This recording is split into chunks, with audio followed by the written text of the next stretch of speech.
There will always be someone to remind you when your stop approaches. Jostling and bouncing along, the world sings out the window. Colors and couples and street corners caught in an orange lamp glow. Along the way, there are twists and there are turns. But sooner than later, the wheels stop spinning, the doors sweep open, and it's time to get off.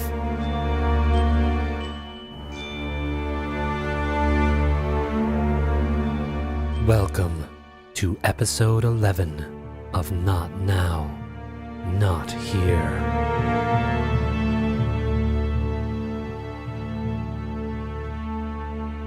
In this week's episode, an old man sees a familiar face at a bus stop. It's a face known to some and dreaded by others. It's a face this gentleman has been waiting to see for many years. And it's a face that will change a life before the wheels of the number 6 stop spinning.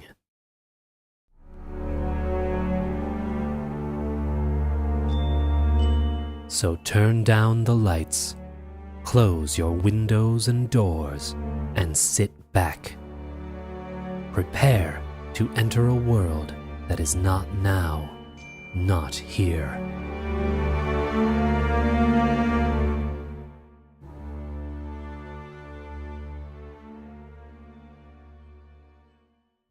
The number 6. Death was waiting for the bus one day when he got recognized by an elderly gentleman who was on his way home from the VFW hall. "I seen you once before, fella," the gentleman said. "You were wearing different clothes then, but I know that's you under that shirt and tie. I suppose you've come to finish me off finally." Death looked the gentleman over and said, "No, I'm waiting for the number 6. "That's my bus," the gentleman said, taking a seat at the bench next to Death. It was a quiet night, and there weren't many cars or people to see them talking. "You sure you're not here to take me?" the gentleman asked. Death shook his head. "You don't belong to me. You see, I'm not just regular death. I'm murder. And while you're not going to live forever, you're not going to get shot or stabbed either. At least, not so long as you stay around this neighborhood." "Oh," said the gentleman. "To be honest, I've been waiting for you. I'm awfully old, you see, and everyone else is gone. My wife is dead, so are all my old friends. My children are all married and moved away with children of their own. They haven't got any time to come see an old codger like me. I got a cat, and she's a nice old girl, but I don't think she cares one way or another about me. She just wants someone to feed her and pet her, and anybody could do that. So you can see why I'm not too anxious to stick around." "That's sad," Murder said. The gentleman shrugged. "As you get older, the thought of dying doesn't strike you the way it does when you're young. It's the waiting, all this lingering around, that's the real killer. Nothing prepares you for it. All these years of solitude." "Being lonely is never easy," Murder said. "That's something I know all too well. You'd be surprised how many times I'm called on account of loneliness. It makes you wonder." The number 6 arrived. The gentleman and Murder boarded the bus, paid their fares, and sat down near each other at the back of the old, empty vehicle. The number 6 lurched forward like a giant, groaning animal. "If you don't mind my asking, who are you here for?" Murder looked around casually to ensure there was no one else to see him. Then, using the seat before him for cover, he pointed to the front of the bus. "The driver?" "Almost. The driver's wife." "Good God! You mean He's gonna kill her? Murder nodded. In about 15 minutes. The gentleman also looked around, for they were discussing dark deeds, and that is best done in secret. It was late, though, and the bus was empty, except for the driver, of course, so there was no one to overhear. "How's he gonna do it?" he whispered. "I really shouldn't say, but all right. He's going to run her down."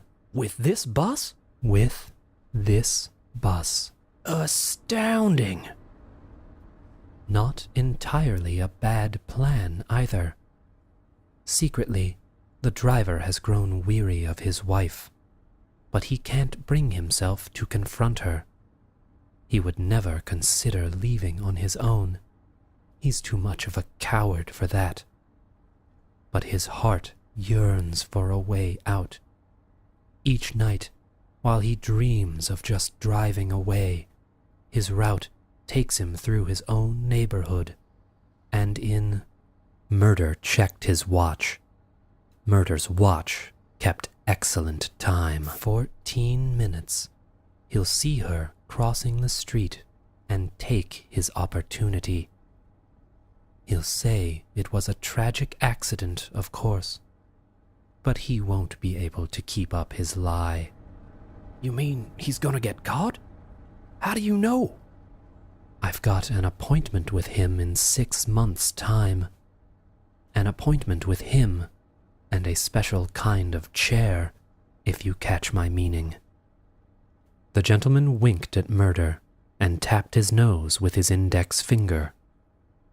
"All of this is secret, of course," Murder said. "Mum's the word," said the gentleman. "Thank you." The gentleman sat back in his chair. "It's nice to see justice done." Murder shrugged. The bus rocked back and forth on its route, peaceful, like a big crib on wheels. It was difficult to imagine that in a few minutes the windshield would be smeared with blood, or the feel of a bump under the hard tires. Difficult to imagine the sirens and a corpse on the pavement under a darkly stained sheet.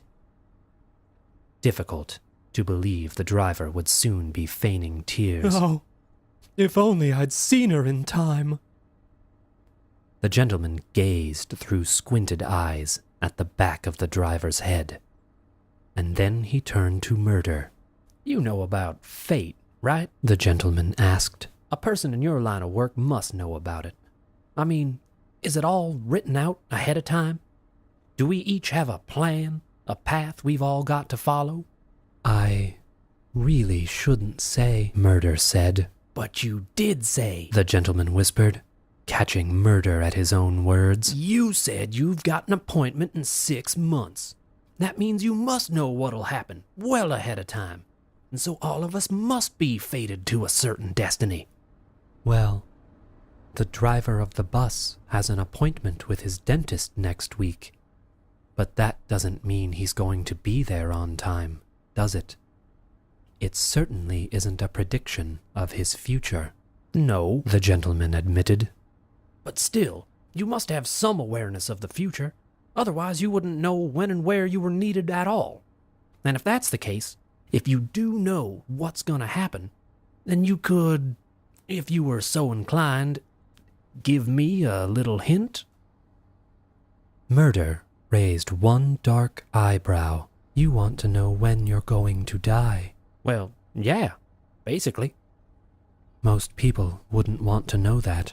"Most people aren't as old as I am." Murder's brow wrinkled in thought, ridges forming on otherwise unblemished skin. "We're really not supposed to give hints. That is to say, my family would kill me if they knew I'd tipped you off." "Your family?" "Yes. It's a family business. All of us have got a role in it. Mom, Dad, my brothers, sisters, aunts, uncles, cousins. The whole big bunch." "So who in your family is coming for me? That's what I want to know. And when are they going to get here?" There's no harm in giving me a little clue. I'm not gonna try to avoid it if that's what you're thinking. I'm anxious for it. I'll welcome any member of your family who comes knocking. Like I said, it's against the rules. What if I guess it? You mean guess how you'll die? That's a little morbid, isn't it? Maybe, but I'd still like to try. Will you tell me if I guessed it correctly? Murder considered. I believe I could. Technically, I wouldn't be telling you anything. Rather just confirming a thought you may have muttered aloud. So very well. Here's what I'll do. I'll give you until the bus reaches your stop to guess how you'll die. When are you getting off? 40th and O. Murder checked his watch again. Very well. You've got about 4 minutes. I've got to warn you, though. This isn't an easy death to guess. It's a fairly uncommon ending these days. The gentleman glanced at his own watch and adjusted himself in his seat, turning slightly to get a good look at Murder's pale face. Okay, let's see. You said I won't be murdered already, so that one's out. I guess the next most likely cause would be plain old age. That's Mercy, my brother. And no, he's not coming for you. Really? All right. Cancer? Disease, my cousin. No. Choking? Accident. No.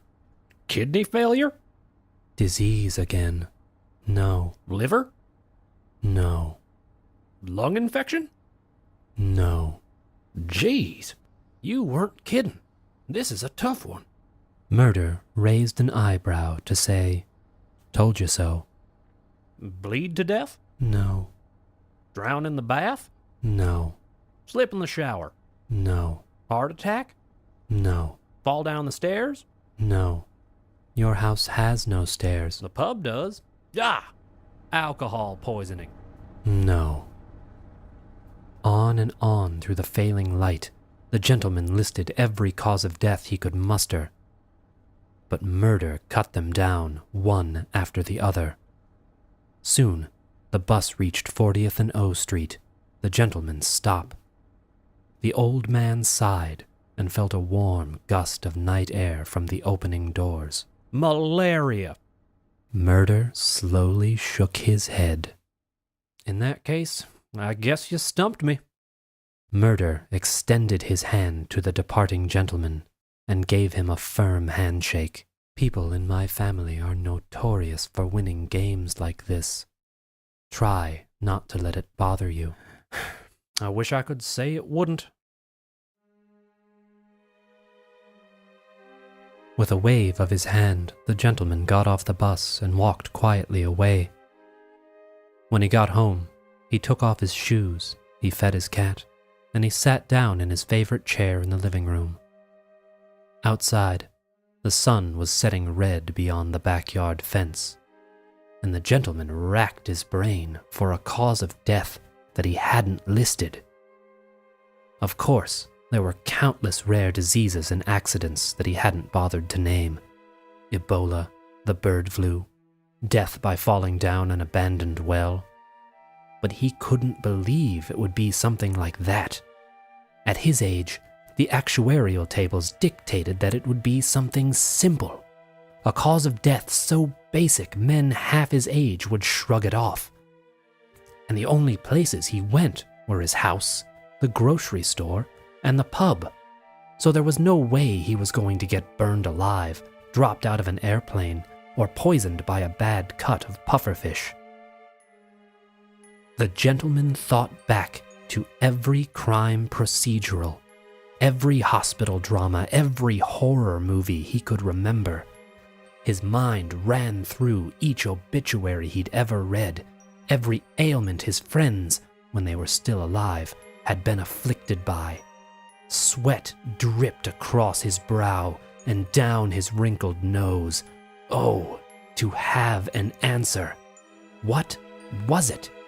What could it possibly be? How would he go? And when? When? When would his own interminable bus ride reach its final stop?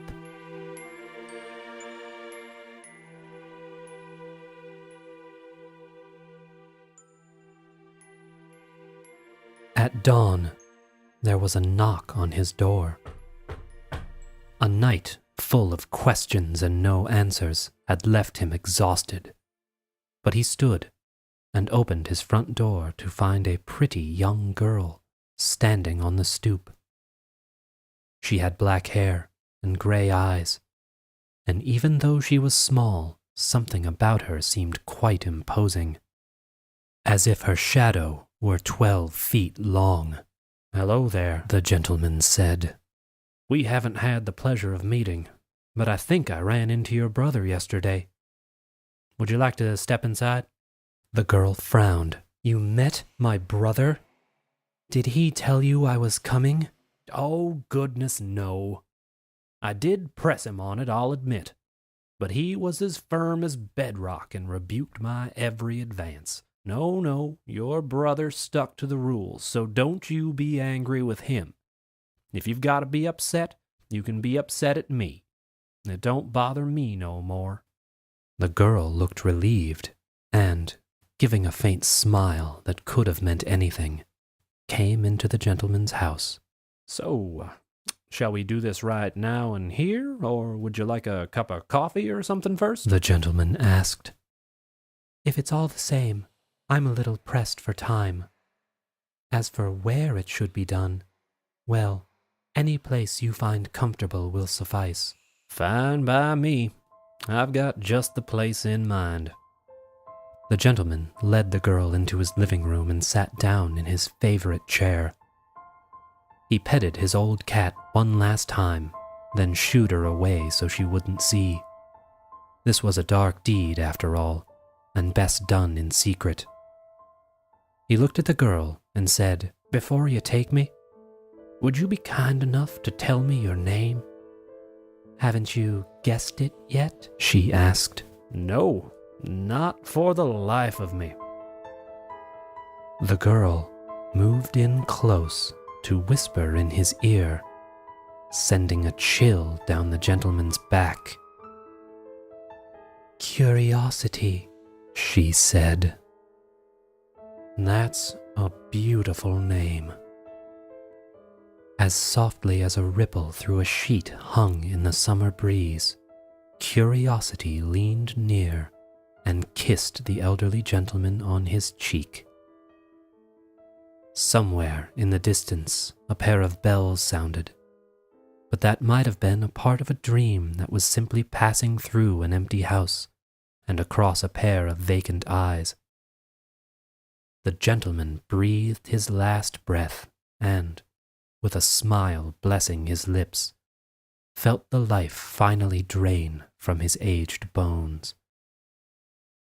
And that was how curiosity killed him. She did not, however, kill the cat.